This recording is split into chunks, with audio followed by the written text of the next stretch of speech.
y porque siempre nos das herramientas para sobrevivir en este mundo tan caótico. Pero sabemos que contigo todo lo podemos, porque tú estás con nosotros. Gracias te damos en esta mañana de alabanza y adoración. En el nombre de Jesús, amén y amén. Gloria a Dios, aleluya. Gloria a Dios. Dios les bendiga a todos. Dios les bendiga muchísimo en esta mañana. Amén. Y bueno, los dejo con el pastor Jonathan, que hoy tiene el super mega triple privilegio de traer la palabra de Dios. Amén. Nuestros chiquitines de Portal Kids pueden salir con sus maestros. Dios les bendiga. Iglesia, Dios les bendiga. ¿Cómo están? ¿Avivados? ¿Amén o no amén? Antes de iniciar la prédica, reciban un saludo muy especial. Amén. Me alegra verlos. Están muy lindos todos, dispuestos para recibir la palabra de Dios. Amén. Un saludo también muy especial para todas las personas que se conectan a través de las redes sociales y hacen posible que esta prédica, que la palabra de Dios no se quede solamente para nosotros, amén, sino que llegue a muchas personas más. Los invito para que cuando estemos aquí y salgamos de este lugar, y lleguemos a casa, compartamos en nuestras redes sociales las prédicas, amén. No nos quedemos con lo que el Señor nos da cada semana, compartámoslo. Solamente Dios sabe que una persona, un contacto suyo va a necesitar esta palabra, y por el simple hecho de que usted lo haya compartido va a recibir de Dios. ¿Cuántos están conmigo? Amén. Allí donde usted está, lo invito para que cierre los ojos un segundo y vamos a adorar al Señor. Amén. Vamos a darle gracias a Dios porque es una mañana especial. Es una mañana en la que el Señor nos va a hablar.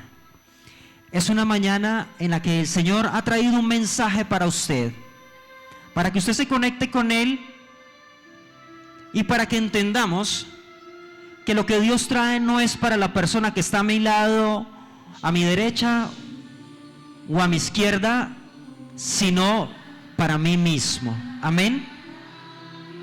Cuando yo preparaba esta palabra, a la primera persona que el Señor le habló fue a mí, a nadie más.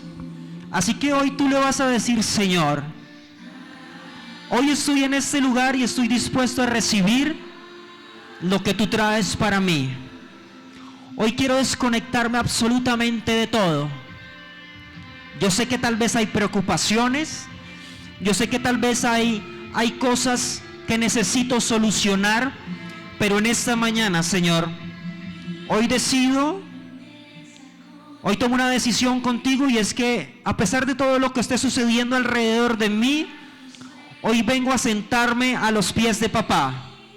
Hoy me quiero sentar contigo, Señor. Quiero que me hables. Vamos, díselo. Hoy quiero que me hables.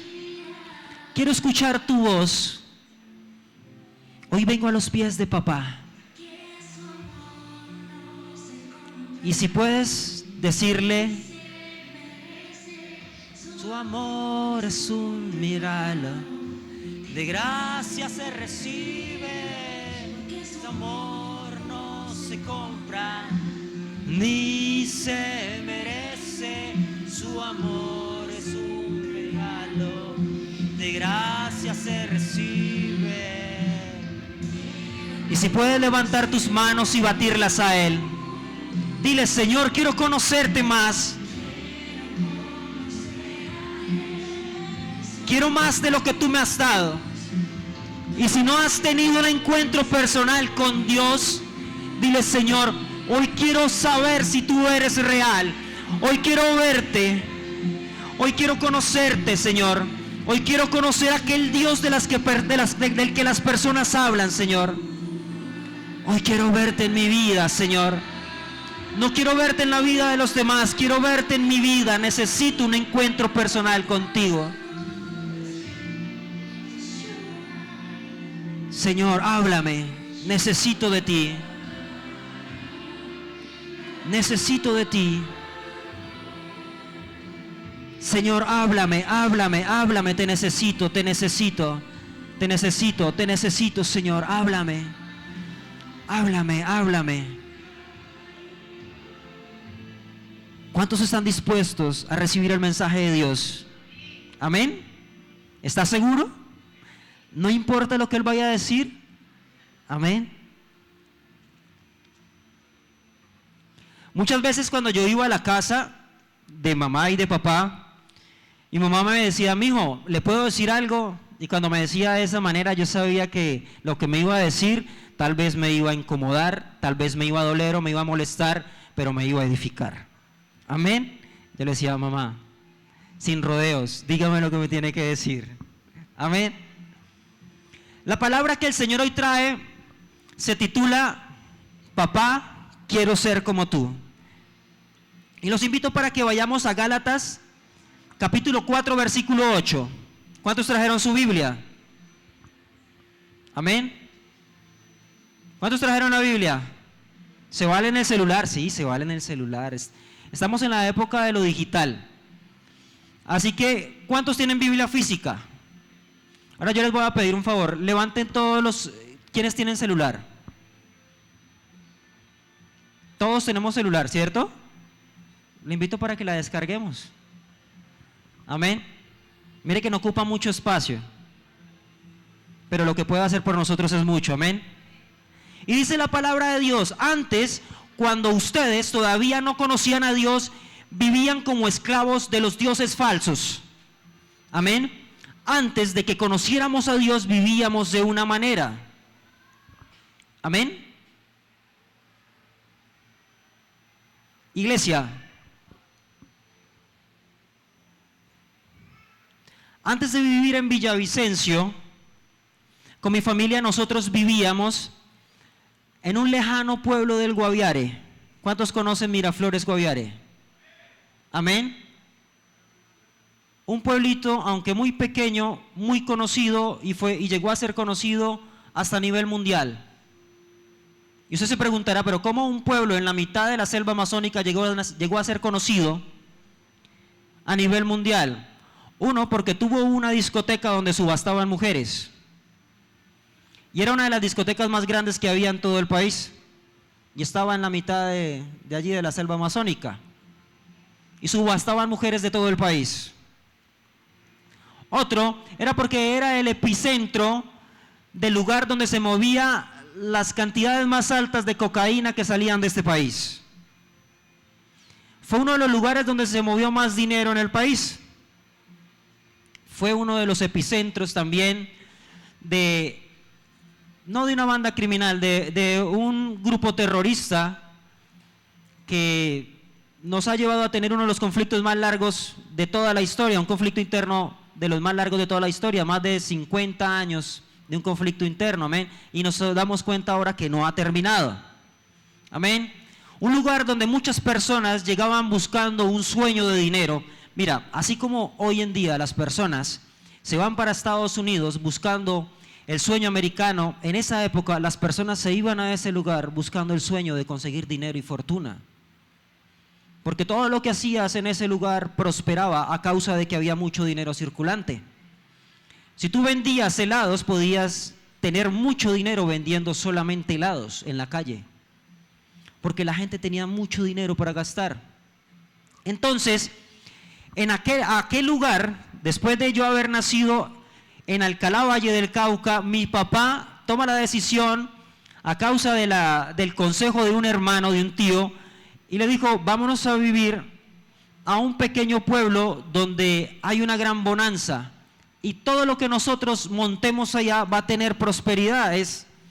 Hay plata, como se dice popularmente, ahí hay dinero.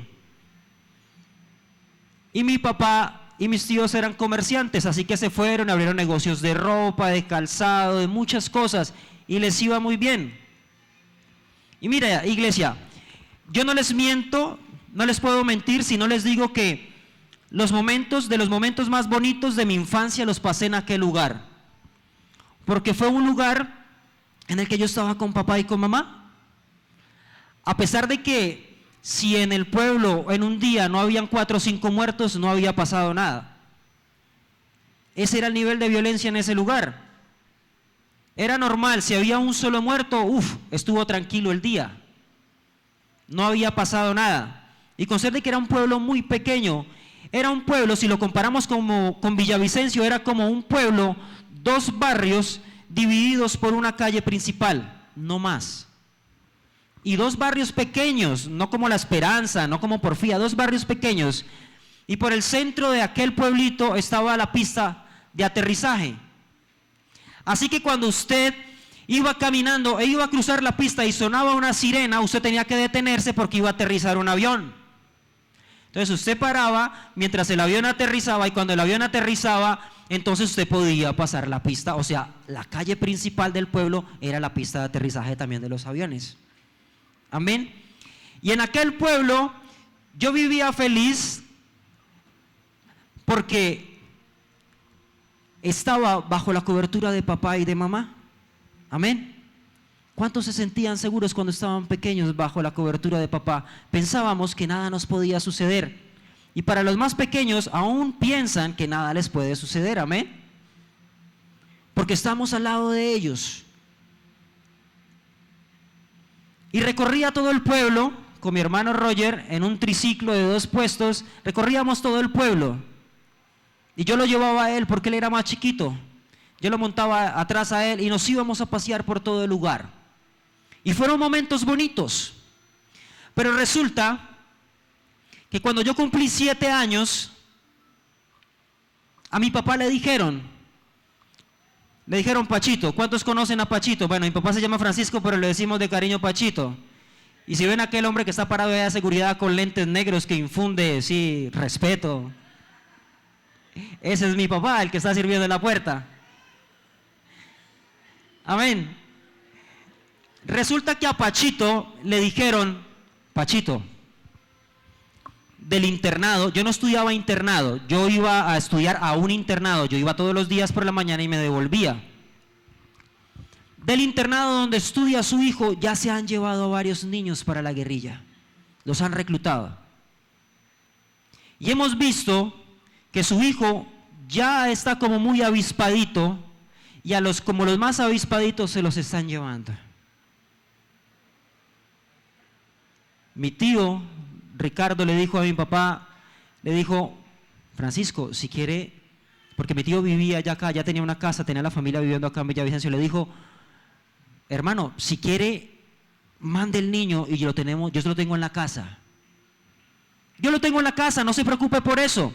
Yo lo tengo en la casa, lo ponemos a estudiar en Villavicencio, porque lo más importante es evitar que a él lo recluten y no se lo vayan a llevar para la guerrilla. Y se tomó la decisión y efectivamente yo terminé viajando a Villavicencio, terminé viviendo con mi tío y con mis primas aquí en Villavicencio.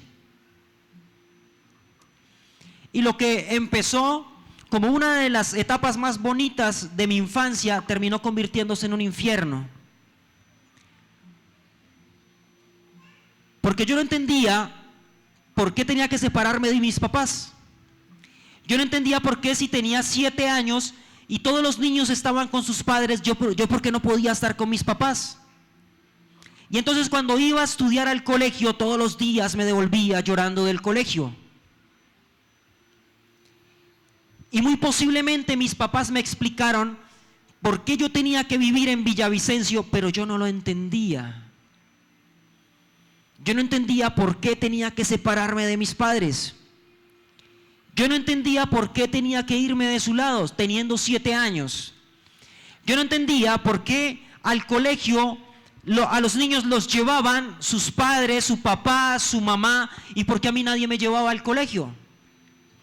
Yo no entendía por qué cuando había reunión de padres de familia, mi papá o mi mamá no estaban.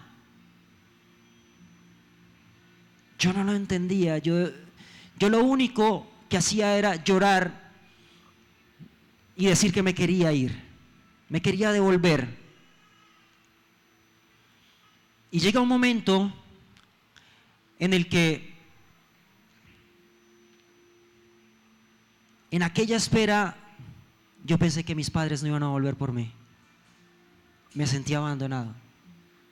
A pesar de que mis papás semanalmente me llamaban, mis papás era por radioteléfono, así que teníamos que venir hasta el centro, aquí en la plaza de San Isidro. Habían varios radioteléfonos, el 114, el 906, y uno iba y lo programaban. Entonces le decían a uno, llamaban acá, y entonces mi papá decía, lo citaba a uno y le decía, a las 11 de la mañana voy a llamar, me voy a conectar al radioteléfono. Y aquí sí llamaban por teléfono fijo. Y le decían, mire, por favor venga que va a recibir una llamada. Y cuando yo me acercaba al lugar recibía una llamada de mi papá. Y muchas de las noticias que yo recibía de mi papá cuando hablábamos por radioteléfono no eran buenas noticias, de hecho casi todo era malo. Se me murió una de las mascotas que yo más quería, fue terrible para mí. Imagínate un niño de 7 años estar lejos y aparte todo la mascota que más quería se me moría. Y hoy nos causa risa, y a mí me causa risa, pero en ese momento fue terrible. Fue terrible para un niño de 7 años saber que a pesar de que había dejado a sus papás, hasta las mascotas se le estaban muriendo. Y mi papá muchas veces me contaba cosas terribles que pasaban con mis compañeritos del colegio. Me decía, a fulanito de tal también se lo llevó la guerrilla. Chicos con los que yo jugaba en la cancha de allá en el polideportivo, jugábamos fútbol, íbamos corriendo al colegio. Ya no estaban, habían dejado su niñez por irse al monte obligados a empuñar un fusil. Pero resulta que después de un año de haber estado viviendo acá, mi mamá no soportó más. A mi mamá le tocó varios hostigamientos, varios enfrentamientos. Y mi mamá dijo, esta no es la vida que yo quiero para mis hijos. Pero no teníamos una estabilidad económica acá en Villavicencio. Y lo que yo no sabía, muchos años después me iba a enterar, era que desde ese momento Dios había empezado a buscar a mi mamá. Había iniciado un proceso con ella. El proceso iba a ser mucho más rápido que mi proceso. Amén. Dios ya había empezado una obra por allá, yo no sabía. Mi mamá decide venirse acá, a Villavicencio, y fue uno de los golpes más fuertes que recibió mi papá. Porque mi mamá decidió también traerse a mis hermanos a vivir a Villavicencio, nuevamente conformar el hogar con sus hijos, pero mi papá tuvo que quedarse allá, no porque él quisiera, sino porque todo el trabajo y nuestros ingresos estaban en ese lugar.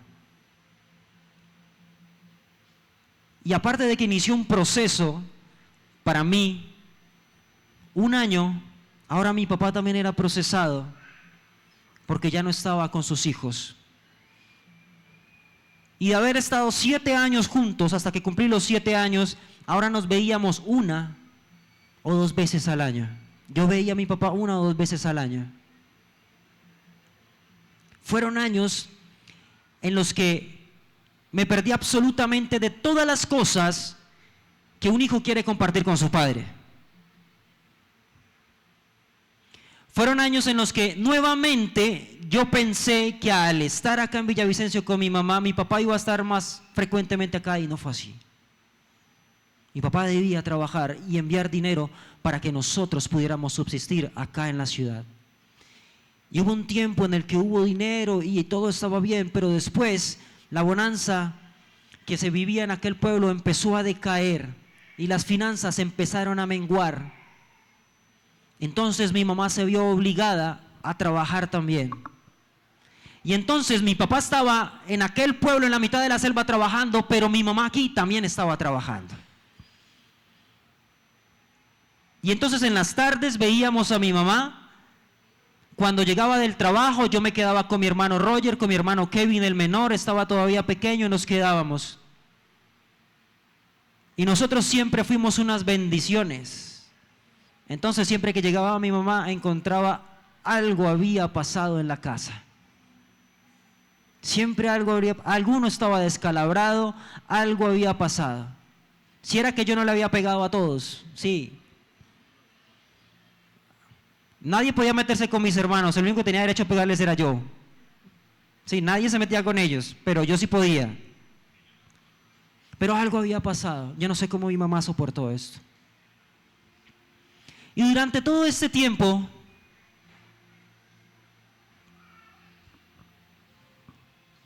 yo me seguía preguntando por qué mi papá no podía estar conmigo. ¿Sabes algo? A pesar de que, y hoy le hablo a las mujeres, a pesar de que tú seas muy buena mamá, nunca vas a poder llenar el vacío de un padre. Y un padre nunca va a poder cuidar los hijos como los cuida una mamá.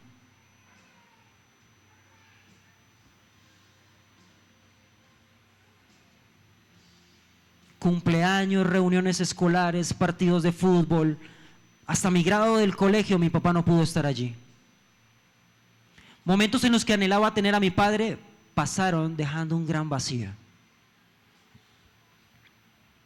¿Y sabes algo? El hecho de haber pasado tantísimo tiempo, porque fueron más de 8 años que mi papá estuvo lejos, empezaron a dejar una huella en mi vida. Y llegó un momento en el que yo dejé de preguntarme por qué mi papá no está conmigo, sino que ya no me lo preguntaba más. Esa fue mi nueva realidad. Yo dije, mi vida es así. Mi vida fue tener una mamá presente, pero que trabaja mucho y tampoco está mucho, y tener un papá que, aunque es el mejor papá del mundo, no puede estar conmigo. Porque el problema de mi papá no fue que fuera mal padre. El problema era que era demasiado irresponsable y nunca, para evitar que nos faltara nada, dejó de trabajar. A pesar de que estuvo en riesgo su vida. A pesar de que muchas veces en Miraflores a él estaban sucediendo cosas que muchos años yo después me vine a enterar. A pesar de que muchas veces la guerrilla lo tuvo para matarlo. Dios siempre estuvo allí. Dios siempre envió ángeles para guardarlo. Pero muchos años después yo me enteraría de que su vida estuvo pendiendo de un hilo incontables veces. Pero la falta de aquel padre empezó a formar a mí un joven inseguro, sin metas, sin sueños. Yo no tenía un mentor. Por eso es tan importante un padre en nuestra vida. Porque el papá es el que inspira, papá es el que forja el carácter de un hijo. El papá es el que da identidad y yo no la tenía. Yo no tenía identidad, yo no tenía un carácter fuerte, yo no tenía absolutamente nada en mi vida y empecé a buscar en los amigos aquel amor, a llenar aquellos vacíos que había dejado la falta de la presencia o había dejado la ausencia de aquel mentor que yo necesitaba. Y mi papá, mira, mi papá lo intentaba. Mi papá me llamaba, me aconsejaba, siempre estaba muy presente. Pero el hecho de que él no estuviera en los momentos que yo lo necesitaba marcaron por completo mi vida. Y fueron tantos años que cuando mi papá por fin logra venir a Villavicencio, él llega a esta ciudad porque hay una toma y mi mamá, aparte de que recibimos la noticia, yo estaba en el colegio un día estudiando, recibo la noticia, me buscan al salón, me dicen, Jonathan, lo necesitan en rectoría. Yo fui, la directora de grupo, la coordinadora me estaba esperando con una cara terrible. Yo sentí un escalofrío tenaz y cuando ella me busca y me dice, Jonathan, tienes una llamada. Era mi mamá al teléfono.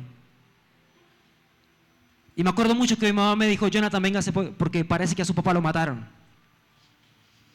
Me acuerdo mucho que yo me vine llorando para la casa y yo no podía entender por qué si mi papá no lo había podido tener tanto tiempo, lo habían matado ahora. Y yo decía, pero ¿por qué?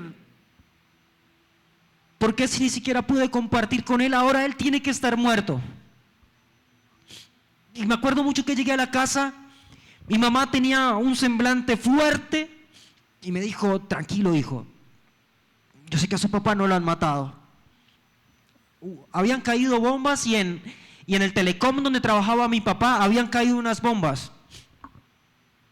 Me acuerdo mucho que Fue una de las primeras veces, y no la primera vez que yo vi a mi mamá buscar de Dios. Mi mamá entró a la habitación, se arrodilló a orar, yo me quedé afuera con mis hermanos, y me acuerdo mucho que al rato ella salió, y salió muy tranquila, y me dijo: hijos, no se preocupen, tranquilos, su papá está vivo, y su papá va a llamar a cualquier momento. Resulta que las bombas habían caído en los equipos de telecomunicaciones, y donde mi papá estaba más alejado. Había un pequeño parque solar muy chiquito que suministraba energía a una gran antena parabólica, porque era la mitad de la selva para poder recepcionar la señal, pero los equipos estaban lejos y mi papá estaba más retirado. Las bombas cayeron en los equipos, todo estaba dañado, se había cortado completamente la comunicación, y cuando el combate arreció muchísimo, mi papá le dijo, creo que a una cuñada le dijo: ven, vámonos, y nos pasamos hacia el otro local donde había una cafetería, y nos metemos debajo de la cama, nos escondemos porque ya está muy fuerte el enfrentamiento. Más sin embargo, antes de irse, mucho antes, él había intentado llamar y el teléfono estaba muerto, ni siquiera tenía tono, ni siquiera tenía sonido. Sí, muchas veces un cable falla y se escucha un ruido. No había nada, estaba muerto. Pero él decide intentar una vez más, y cuando decide intentar una vez más, el teléfono tenía tono, marcó a casa y llamó, y le alcanzó a decir a mi mamá: negra, no te preocupes, yo estoy bien. Sucedió algo, pero yo estoy bien, no te preocupes, estamos bien. Y se cayó la comunicación. Fue la primera vez que yo vi que Dios era real. Y muchos años después hubo una toma, 8 años después de que yo tuve que venirme para Villavicencio. Y después de esa toma, mi mamá le dijo a mi papá: vente de Miraflores. Y mi papá le decía: pero si aquí tenemos todo, ¿cómo vamos a hacer? ¿Cómo vamos a hacer si no va a haber dinero? Me acuerdo mucho que mi mamá le dijo a mi papá: yo te prefiero vivo acá en Villavicencio antes de que estés muerto allá. Te necesitamos acá. Y después de haber visto a mi papá como un empresario muy próspero en aquel pueblo, donde le iba muy bien, me acuerdo mucho cuando yo lo vi llegar a casa con una caja de cartón, con su ropa, ni siquiera con una maleta, llegó una caja, me acuerdo mucho. Llegó a casa,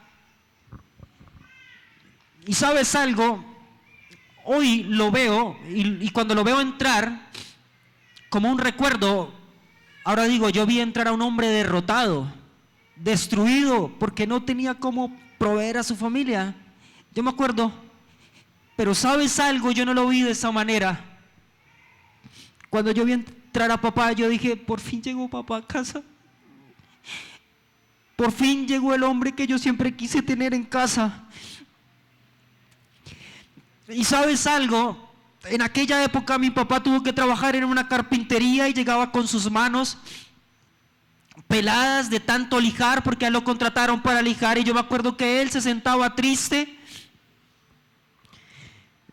porque le fue muy difícil volver a empezar de nuevo, pero a pesar de que yo ya estaba en una etapa terrible de mi vida, yo lo veía a él y yo decía: ese es el hombre que yo siempre quise tener en casa. Pero ¿sabes algo? Esos 8 años que habían pasado sin él habían endurecido mi corazón. Y a pesar de que por dentro de mi corazón yo decía: ese es el hombre que yo anhelo tener en casa, yo ya no le decía: papá, te amo. Ya no lo abrazaba. Ya ni siquiera le podía dar un beso. Ya ni siquiera le podía decir: papá, vamos, nada. Yo ya no quería nada con él. Lo culpaba a él, porque no entendía por qué me había tenido que dejar acá y por qué nunca había vuelto por nosotros. Y fueron tantos momentos difíciles que un año antes de mi papá venir, yo me graduaba del colegio. Y me acuerdo mucho que yo hice tantos planes de aquel día, Y sabes algo, en mi mente, yo siempre visualizaba aquel momento, cuando yo estuviera recibiendo mi cartón de graduación, yo visualizaba a mi mamá y a mi papá parados allí, aplaudiendo y sintiéndose orgullosos de mí. Pero mi papá no pudo estar ese día. Aquel día solamente había una silla vacía. Él no estaba allí. Y no porque no quisiera. No pudo venir. No pudo. No pudo estar. Y eso terminó de marcar aún más mi corazón. Me frustró, me llenó de resentimiento, de ira. Abrió una herida tan grande en mi corazón que yo lo culpaba y decía, por culpa tuya yo no soy feliz. Por culpa tuya yo no sé qué voy a hacer en la vida. Por culpa tuya yo perdí todos los momentos más bonitos de mi vida. Por culpa tuya, a pesar de lo que pudiera suceder, no tuve a un hombre que me pudiera hablar cuando me enamoré de una chica. No tuve un hombre que me dijera cómo se trataba una mujer. No tuve un hombre que me dijera, hijo, van a empezar a suceder cambios en tu vida y te vas a sentir de una manera distinta, no vas a ser un niño, vas a cambiar. Cuando yo estaba jugando partidos de fútbol y veía la tribuna cómo los papás celebraban con sus hijos cada vez que sus hijos tenían un logro, y a pesar de que yo hiciera lo que hiciera, mi papá no estaba allí. Yo decía, ¿cómo él no puede estar allí? ¿Por qué no está?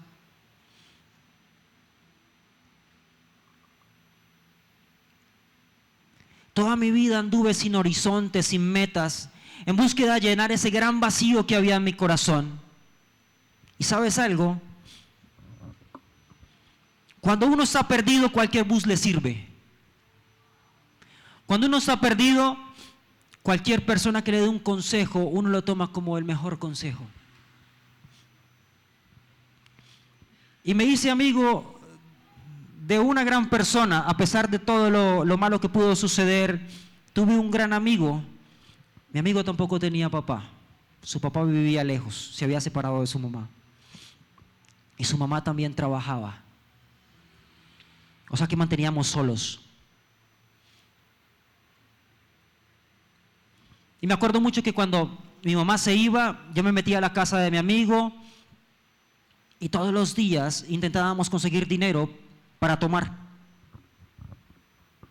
Y todos los días nos emborrachábamos. Y cuando su mamá viajaba en Semana Santa, lo dejaba una semana solo.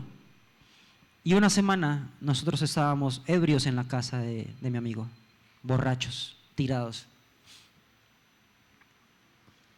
Y me acuerdo mucho que yo buscaba llenar ese vacío con mis amigos, pero nada me llenaba. Yo intentaba divertirme de mil maneras y pensaba que arriesgando mi vida por aquellas descargas fuertes de adrenalina que sentía cuando arriesgaba mi vida practicando deportes extremos, si íbamos a algún lugar, yo siempre era el que hacía la cosa más osada, más atrevida. Yo siempre era el que arriesgaba más mi vida. Y esas fuertes descargas de adrenalina me hacían sentir vivo, me hacían sentir feliz por unos pequeños momentos. Pero después de esos picos grandes de adrenalina que vivía, luego venían momentos de soledad muy tristes cuando estaba en casa, cuando volvía a la realidad. Cuando volví a casa y había un problema tan grave porque mi relación estaba destruida con mi familia. Cuando ya no tenía ganas de volver a casa y me iba semanas y semanas, a veces hasta meses de casa. Me iba a vivir donde un padrino, me quedaba donde mis amigos. Yo ya no quería llegar a casa. ¿Sabes algo? Uno de los momentos más bonitos de mi vida ahora es cuando yo llego a casa y puedo abrazar a mis hijos.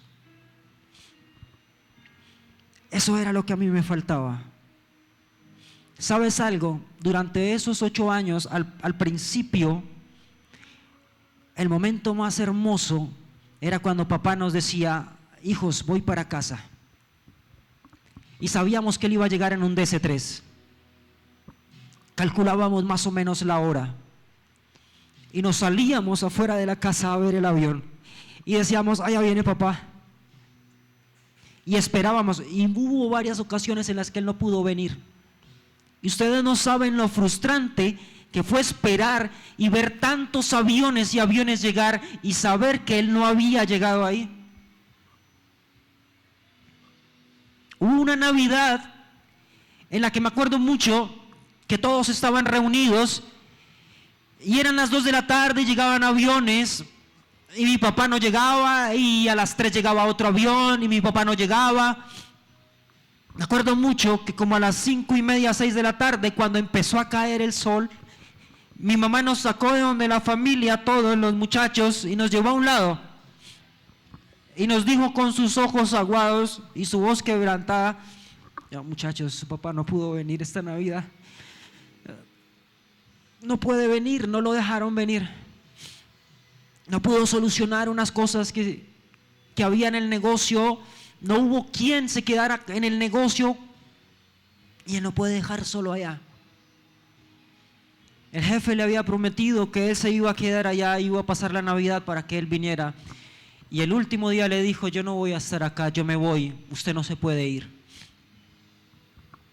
Y fue uno de los golpes más duros de mi vida, esperar tanto a mi papá en Navidad y ver cómo las personas se abrazaban. Y mira, te digo algo, para un hijo no son importantes los regalos. ¿Sabes algo? Yo lo que más me acuerdo de ese momento fue que él no pudo estar. Yo ni siquiera me acuerdo de esa Navidad cuál fue el regalo. Yo no me acuerdo de nada de eso. Me acuerdo que yo lo que anhelaba era ver a mi papá ahí. Y él no pudo estar. Y esas heridas tan grandes forjaron en mí una falta de carácter en la que a mí me decían: Jonathan, tú eres capaz de hacer esto. Y era la cosa más atrevida, más osada, más peligrosa del mundo. Y yo decía: yo lo hago. Yo no le tengo miedo a nada. Obviamente estuve a punto de morir varias veces. ¿Sí? Ahora me doy cuenta que era que mi mamá estaba en la casa ya arrodillada orando cada vez que yo me iba. Ella sabía que algo me iba a pasar y ella estaba en la casa, pobrecita, orando. Orando. Y orando y orando para evitar que algo me pasara a mí. Sus oraciones me guardaban, me cubrían. Ahora lo entiendo. En esa época yo decía: yo sí soy de buenas. Después de habernos caído con un amigo en la vía Bogotá, de habernos accidentado de una manera horrible, de haber quedado tirados, desparramados en la calle y una mula casi haberme aplastado la cabeza, me acuerdo mucho que yo me senté, sonreí, grité y le dije a mi amigo: estamos vivos, nos salvamos. Si somos de buenas. Estaba lambido hasta el apellido. O sea, lambido, estaba pelado completamente.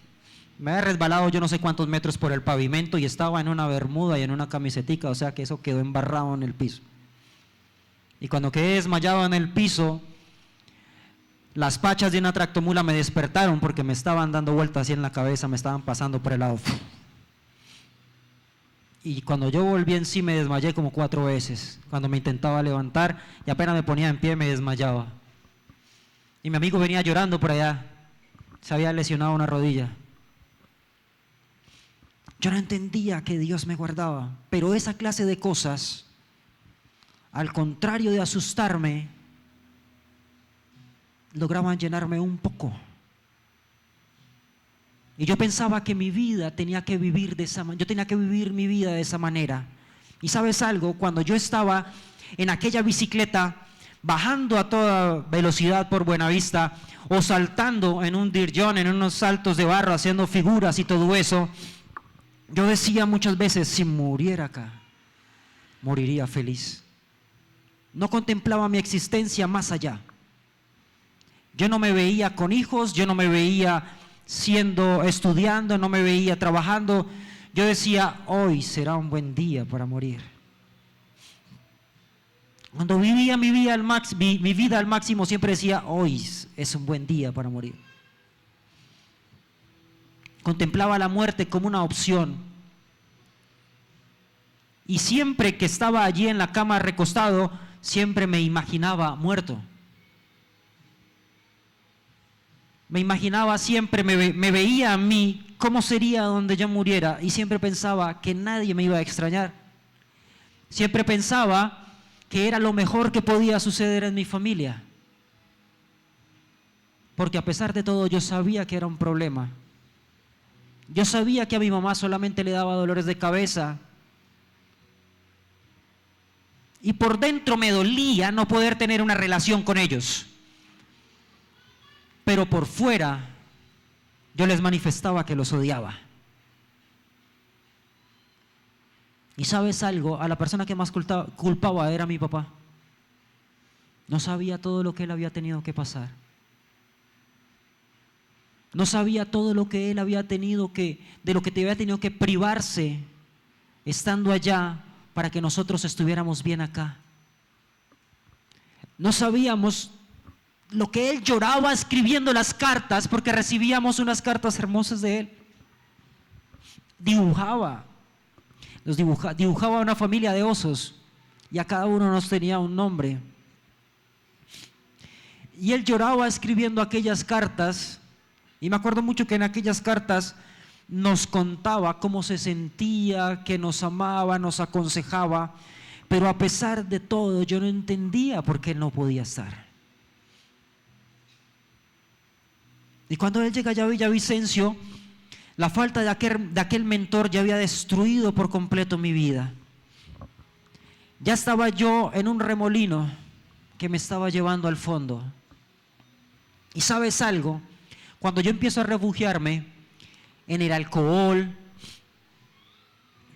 siempre tenía novias, y aunque duraba muchos años con ellas, siempre me sentía frustrado porque no sentía ese amor que yo anhelaba. Nunca me sentía lleno. Y sufría y sufría y sufría. Yo me la pasaba llorando y llorando y llorando. Siempre habían decepciones amorosas. Siempre habían decepciones y decepciones. Y llegaba a la casa y había una decepción más, porque yo no podía ser el hijo que mis padres anhelaban. Porque mis hermanos eran los hijos ejemplares. Eran juiciosos, estudiaban, sobresalían, y yo no. Yo no era el hijo, no me consideraba el hijo que ellos querían. ¿Y sabes algo? Ahora que han pasado muchos años, vi un proyecto de vida de mi mamá. Un proyecto de vida de un trabajo que se realizó aquí en la iglesia. Han pasado no sé cuántos años de eso, yo creo que como más de 15 años. Y ¿sabes algo? En aquel proyecto de vida, lo más importante que ella escribía allí no era nada material. Lo más importante para ella era que Kevin, Roger y yo nos realizáramos como personas y que nos acercáramos a Dios. ¿Sabes algo? Dios siempre estuvo trabajando allí, pero yo no lo veía. No lo veía por ningún lado. Antes, por el contrario, yo creo que yo siempre supe que Dios era real, pero siempre estuve bravo con Él, porque ¿por qué no me había permitido tener a mi papá? ¿Por qué me había privado de poder tener a mi papá? Y estaba bravo con Dios. Y le cuestionaba: Señor, ¿Por qué haces esto? Mira, y era tan fuerte que yo pasaba, yo ya les conté esto, yo pasaba frente a las iglesias cristianas y yo veía las personas, así como estaban ustedes ahorita, como estábamos todos saltando, bailando, danzando, adorando y contentos, felices con la alabanza, amén. Yo los veía a ellos allá y yo decía, yo quisiera estar allá, pero había algo que no me dejaba estar allá. Y muy posiblemente era el enfado que yo tenía con Dios por no haberme permitido estar con mi papá. ¿Y sabes algo? Después de todo esto, y llega mi papá a este lugar, y yo empiezo a descender, ya no servía de nada que mi papá estuviera acá. El tiempo en el que yo debía haber sido mentoreado, formado, inspirado, debía haber recibido el carácter de él, ya había pasado.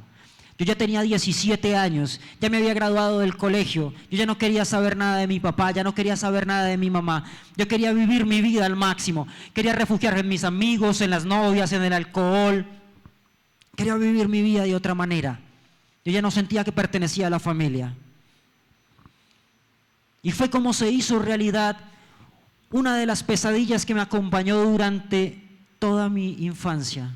¿Sabes algo? Durante toda mi infancia yo tuve una pesadilla que se repetía. Y era que una gran sombra muy oscura me perseguía, con ojos como carbones encendidos, un tabaco en su boca y una botella de aguardiente en su mano. Y me perseguía y me perseguía y me perseguía.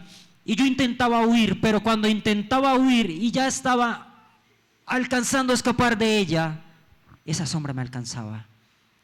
Y cuando me alcanzaba, yo empezaba a caer por un gran hoyo negro. Y caía y caía y caía. Ustedes no se imaginan el terror que yo sentía en ese sueño cuando aquella sombra me perseguía y cuando empezaba a caer. Y mientras yo caía, veía como aquel tabaco y aquella botella de aguardiente caían al lado mío. Y siempre me despertaba un gran brinco asustado. Y eso fue una pesadilla que se repitió durante toda mi infancia. Y se repetía muchísimas veces. Ahora me doy cuenta que aquella pesadilla era un espíritu que me estaba persiguiendo. Y era lo que iba a suceder con mi vida. Pero ¿sabes algo?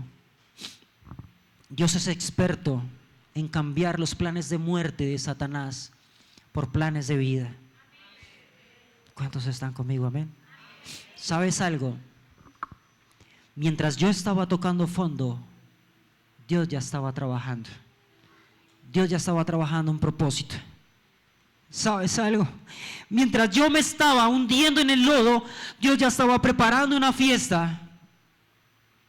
Papá estaba preparando una fiesta porque sabía que el hijo pródigo iba a llegar. Yo no lo sabía, pero él sí lo sabía. Papá me estaba esperando y mientras yo más me hundía, yo creo que él se alegraba y decía, falta poco para que él llegue. Falta poco para que Jonathan llegue. Y mientras más yo más me subía en la depresión, en la tristeza, ya había pasado por un intento de suicidio, ya había tocado fondo con mi relación familiar, con mis hermanos, con todo, en el alcohol, me había vuelto una persona violenta, había estado a punto de hacerme matar muchas veces por estar borracho. Después de que había pasado absolutamente todo, había pasado por decepciones amorosas terribles, mi corazón estaba más fragmentado que volverlo a decir. Dios sabía que yo iba a llegar.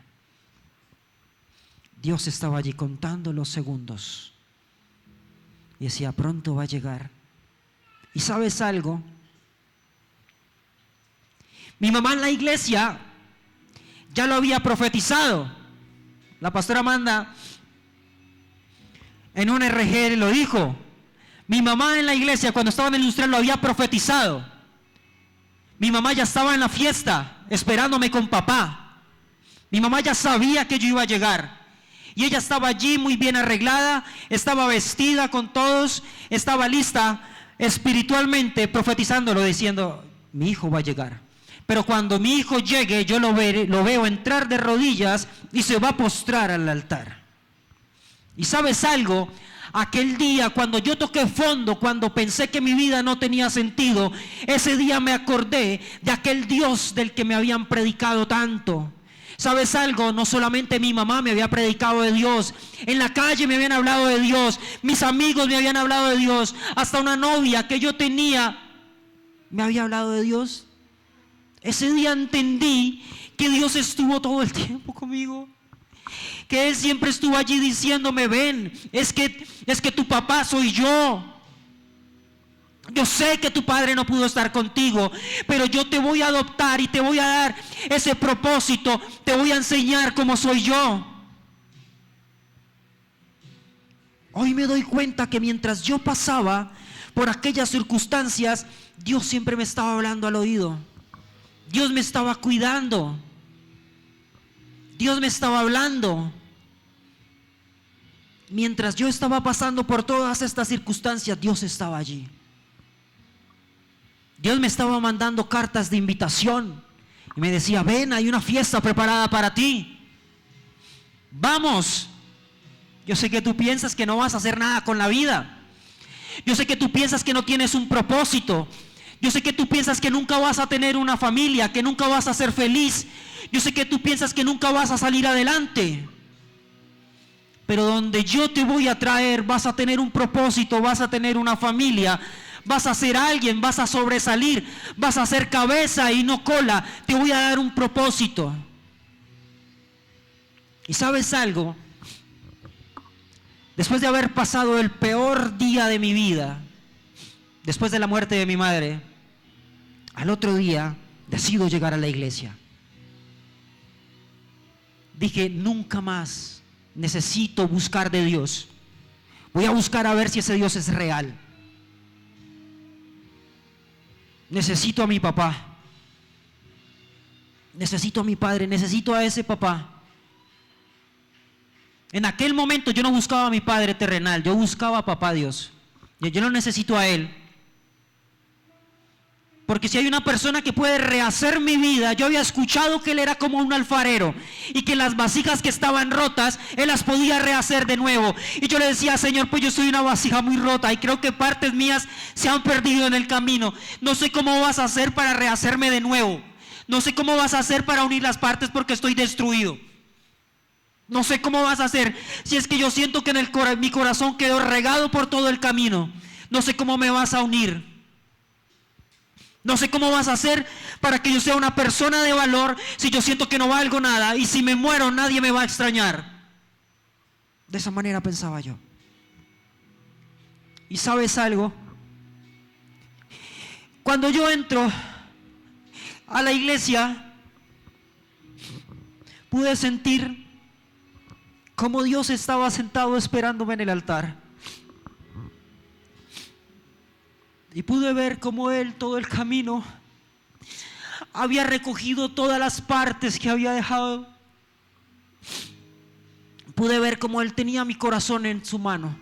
Tenía mi corazón en su mano. Pude ver cómo Él había cogido mi familia y la tenía allí.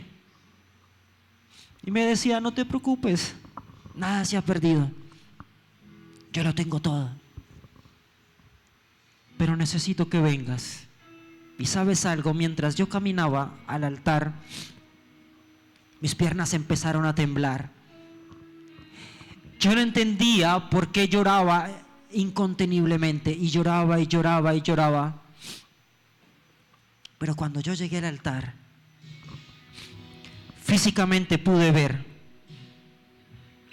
unos pies que estaban allí. Y sabes algo, yo los pude abrazar.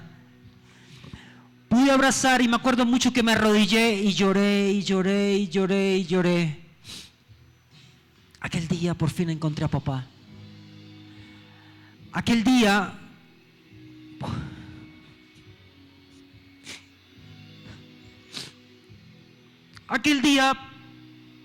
por más de que habían pasado ya muchos años, sentí que todo iba a estar bien. Aquel día cuando yo me postré delante de papá, sentí una esperanza para mi vida. Aquel día cuando yo estuve allí postrado delante de Él, por fin sentí que había algo para mí. ¿Sabes algo? Yo sentí como Él me abrazaba. Sentí como me acariciaba, como me consolaba.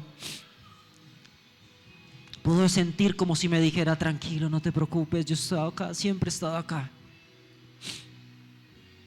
Y ese día también pude ver cómo Él me quitó algo. Como si me hubiera quitado un gran velo, una gran venda de mis ojos. Y pude ver con claridad. Pude ver que Él era real. Pude ver que Dios siempre estuvo allí.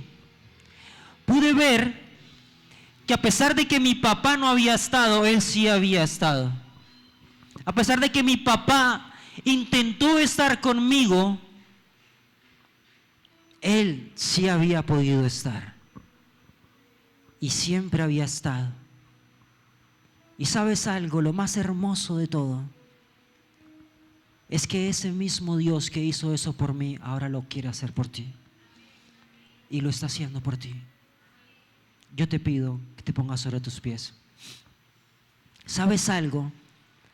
Aquel Dios que me recibió con los brazos abiertos, hoy también viene a recibirte a ti. Él ya lo hizo por mí. Y ¿sabes algo? No dejo de correr todos los días a los brazos de papá. Hay momentos en los que me voy. Y las preocupaciones de la vida, muchas veces las ocupaciones, las distracciones, me apartan de Él un poco. Pero lo más bonito es correr nuevamente a los brazos de papá. Porque ¿sabes algo? Él siempre está sentado allí esperándome. Nunca se ha ido. Él siempre ha estado allí sentado esperándote a ti. Siempre ha estado con los brazos abiertos. Muy posiblemente tú no has tenido un papá, y si lo tuviste, no te dio el propósito, no te dio el amor, no llenó el vacío, o no pudo sanar la herida que había en tu corazón. Pero papá sí lo va a hacer. Él te está esperando hoy acá, y quiero que cierres tus ojos un momento. Y allí donde estás, dile: Señor, vuelvo a casa. A la casa de papá. Dile: Señor, hoy quiero volver a casa.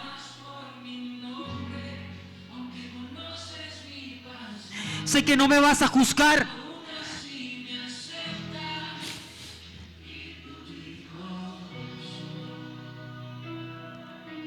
¿Sabes algo? Tú ya no eres alguien de la calle, tú eres su hijo.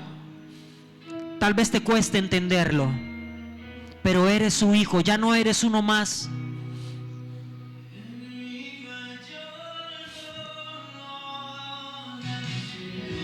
¿Sabes algo? Hoy Él te está llamando. Hoy está esperando por ti.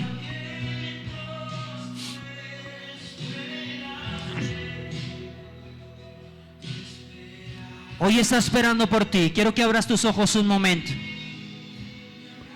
Y si tú quieres y tomas la decisión de encontrarte nuevamente con papá, te invito a que pases a este lugar. Solamente si tú quieres. Él nunca te va a obligar.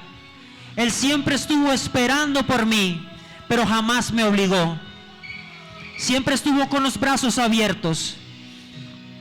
Y hoy Él te está diciendo: ven. Yo te estoy esperando. No te preocupes por lo que pasó. No te preocupes por lo que sucedió. ¿Sabes algo? Él nunca me juzgó.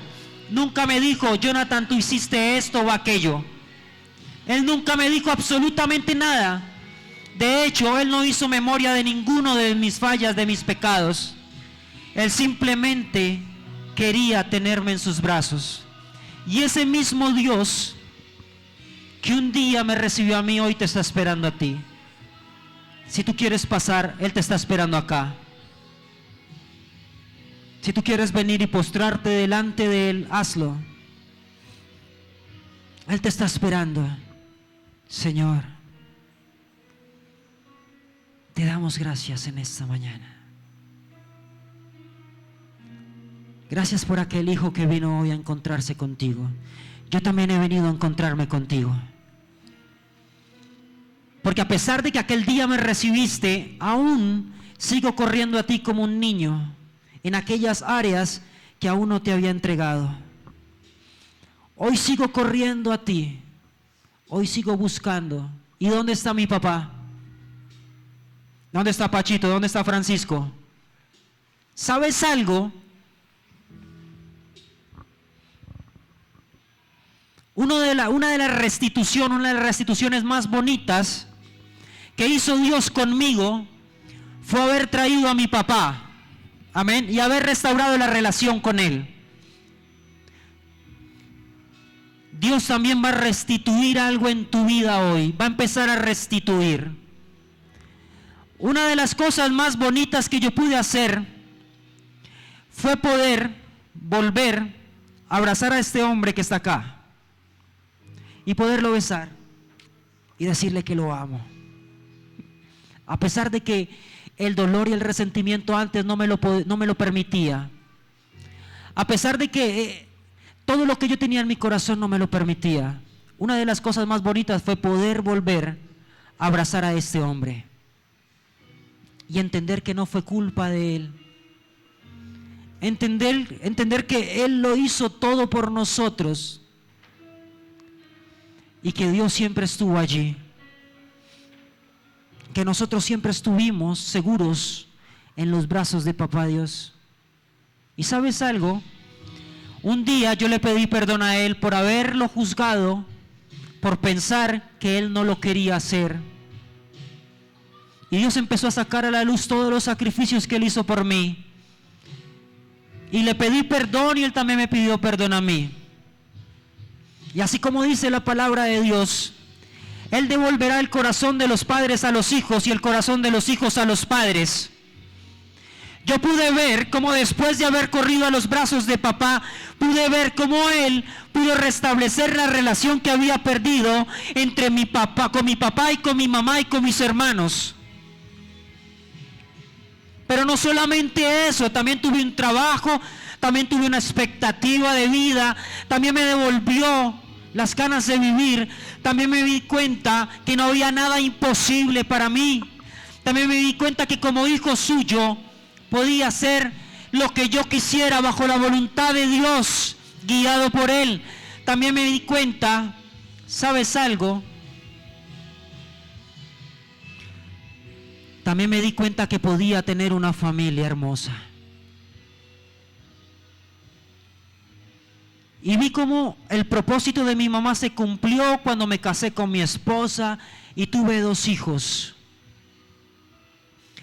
Y lo que yo pensé y traía mucha tristeza a mi vida porque pensaba que jamás iba a tener una familia, ahora veo cómo se realizó. Y ¿sabes algo? Hoy tú que estás a los pies de papá, Dios va a empezar a restituir. Va a empezar a devolver todo lo que el enemigo te ha quitado. Dios va a empezar a sanar tu corazón. Yo sé que en el camino quedaron pedazos de ti. Yo sé que muy posiblemente hoy vienes como una vasija rota, partida, algunos en 1000 pedazos. Algunos con grandes vacíos en su corazón. ¿Sabes algo? Cuando yo llegué a los pies de Cristo, yo tenía mi corazón completamente vacío. Yo no tenía nada para dar. Y solamente Dios llenó mi corazón para poder dar. Es necesario poder ser lleno de Él, primero restaurado y luego ser lleno de Él para poder amar libremente. Es imposible amar si no lo tenemos a Él. Y ahora, cuando yo llego a casa y veo a mis hijos y los abrazo, puedo llevarlos al colegio, me doy cuenta que papá me permitió vivir lo que yo no pude vivir. Me doy cuenta el gran tesoro que tengo en mis manos. Y es poder estar allí para mis hijos, así como papá estuvo para mí. Él restituyó lo que yo no pude tener. Él sanó mi corazón. Mi pastora Katy, ayúdame a orar por las mujeres. Señor, hoy te doy gracias. Y oro por el corazón de cada una de las personas que están aquí. ¿Sabes algo? Hoy hay una fiesta en Portal del Reino. Hoy Papá Dios está en este lugar y hay fiesta. ¿Y sabes algo? Hoy Dios te está poniendo un anillo. Porque muchos son como el hijo pródigo que estaban esperando a venir a los brazos de papá. Y sabes algo, aunque hayas hecho lo que hayas hecho, papá no te está esperando con una correa, papá te está esperando con una fiesta. Hoy está haciendo fiesta porque siempre te estuvo esperando. Hoy papá está diciéndote, ven, no importa lo que hiciste, yo lo único que quería era que volvieras. Yo lo único que quería era que tú estuvieras en este lugar. Yo lo único que quería era verte de nuevo conmigo. Te doy gracias por la vida de este hombre, Padre precioso. Yo le bendigo en el nombre de Jesús. Yo oro por este corazón. Gracias por tu corazón. Estás transformando. Te doy gracias por este corazón. Termine de hacer el proceso en él. Sé que ya lo empezaste. Sé que estás en este momento haciendo algo hermoso en su vida.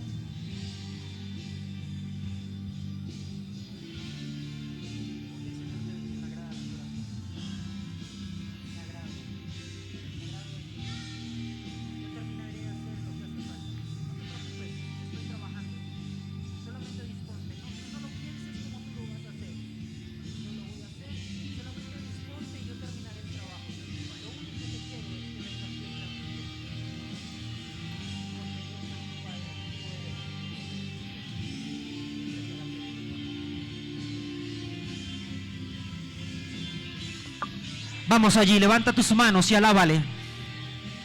No importa que no hayas pasado a este lugar, dile, Señor, aquí estoy. Hoy vengo a tus brazos. Hoy vengo delante de ti, Señor. Hoy vengo a abrazarte. Hoy vengo a jugar tus pies con mis lágrimas. ¿Sabes algo?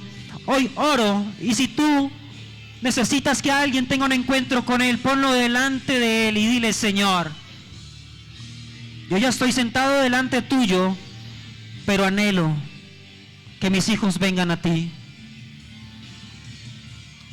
Hoy quiero pagar el precio por ellos, Señor. Necesito que los abraces.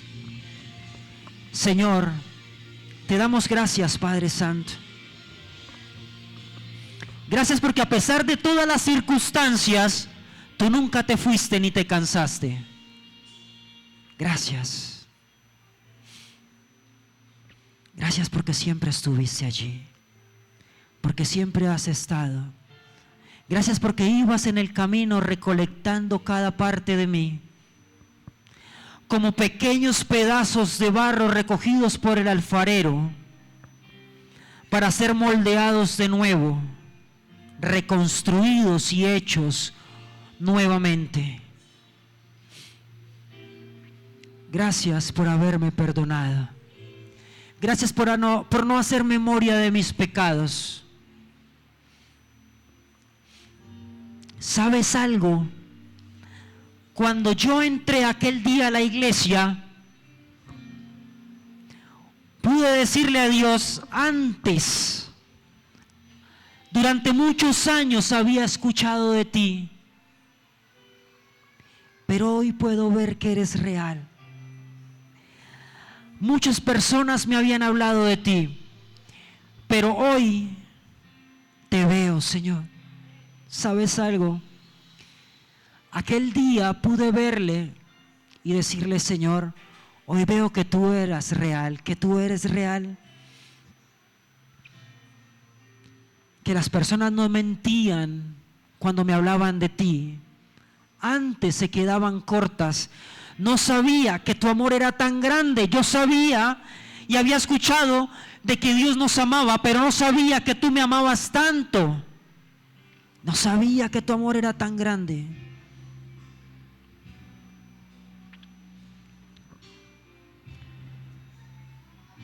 Y sabes algo, aquel día, en ese momento, como a un ciego al que su vista le fue de vuelta, pude ver que había un gran camino por recorrer, lleno de esperanza y propósito, y que aún no era tarde para empezar de nuevo.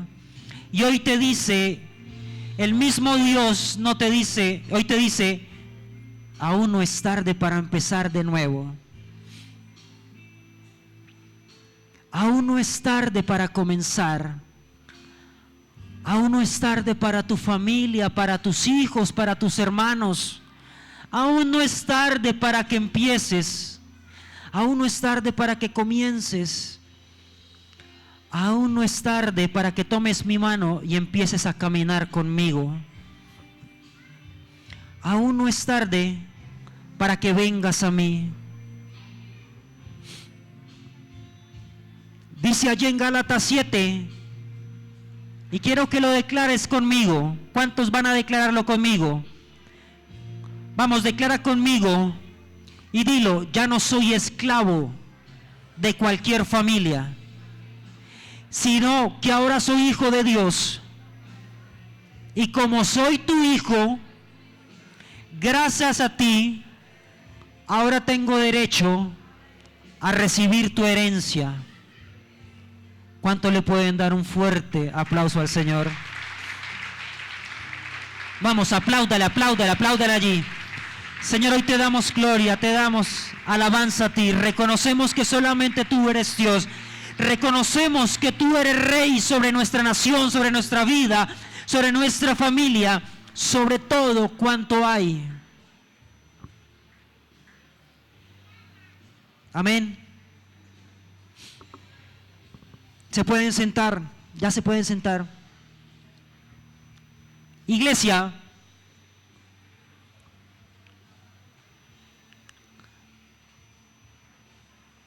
¿cuántos recibieron de Dios? ¿Cuántos pudieron sentir su presencia? Amén. ¿Sabes algo? Su amor me restituyó aquel propósito que había extraviado en el camino. Aquel día pude ver cómo ese propósito, pude ver cómo los sueños de aquel niño que se esfumaron de un momento a otro fueron devueltos. Aquel niño de 6, 7, 5 años que soñaba y que había dejado de soñar a causa de la decepción, del dolor, pude sentir cómo aquel propósito había vuelto a mi vida. Amén. Pude ver cómo Él empezó a restaurar mi familia. Pude ver cómo trajo perdón para mí. Pude ver cómo me permitió formar una hermosa familia y unos hijos hermosos. Pero Dios no se quedó solamente con eso. Pude ver cómo me hizo sobresalir en las cosas que hacía, cuando yo pensaba que nunca iba a poder hacer algo en la vida. Pero ¿sabes algo? Una de las cosas más hermosas fue que Él me permitió irle a contar al mundo lo que había hecho conmigo. No solamente restituyó mi familia, no solamente me dio unos hijos y una esposa hermosa, no solamente me restituyó todo lo que el enemigo me había robado, sino que también me permitió ir a contarle al mundo lo que Él había hecho conmigo. ¿Sabes algo? Cuando Él me abrazó, yo sentí como su identidad y su propósito vino a mi vida. Y ese día yo le dije al Señor: Señor, yo me quiero parecer a ti. No porque me dijeran que yo debía parecerme a Cristo. Ese día yo le dije al Señor, Señor, yo quiero ser como tú eres. Y me falta mucho. Siento como si hubiera dado solamente un paso. Yo creo que medio paso nomás. Pero es tan bonito poderse levantar todos los días y decirle al Señor: Señor, soy tan imperfecto, estoy tan lleno de errores, tan lleno de fallas, pero me quiero parecer a ti. Quiero parecerme a ti. No hay un modelo más grande que tú, no hay algo más allá.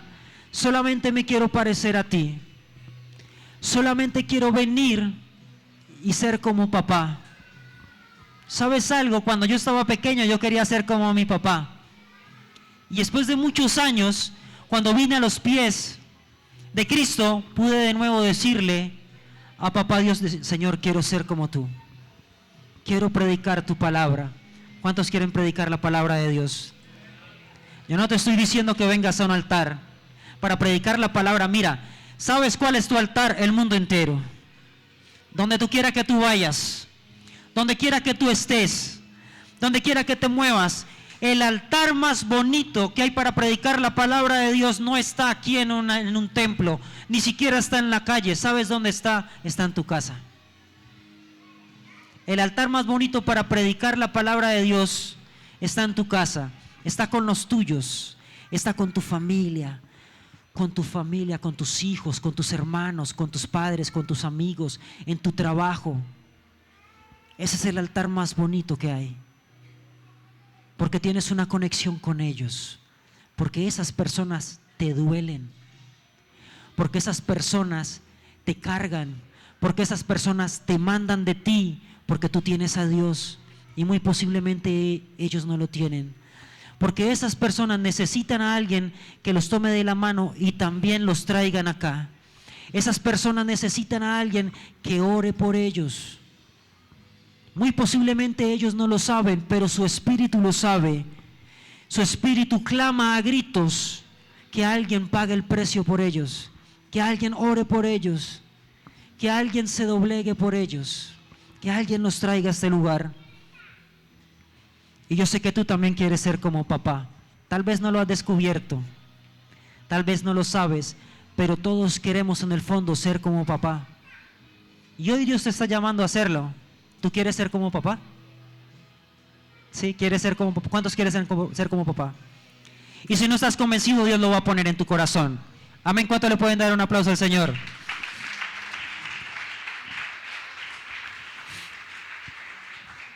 Iglesia, Dios les bendiga. Perdónenme por haberlos hecho llorar. El Señor me hizo llorar demasiado. Por eso yo les decía al principio, a la primera persona que Dios le habla, no es a la persona que va a recibir la prédica, sino a la persona que va a dar el mensaje. Es hermoso ver cómo Dios nos habla. Amén. Y si tú quieres que Dios te siga hablando, ven y búscale más. Te invito a que salgas de la comodidad de tu casa. Sí, a ti que nos estás viendo a través de las redes sociales. Si tú quieres sentir aún mucho más fuerte la presencia de Dios, es necesario que te congregues en un lugar y decidas moverte de la comodidad de tu hogar y venir a un lugar a buscar la presencia de Dios. Dios les bendiga y nos vemos el próximo domingo. Iglesia, solamente una cosa más. Venir a los pies de papá no es solamente una vez. Venir a los pies de papá es todos los días de la vida.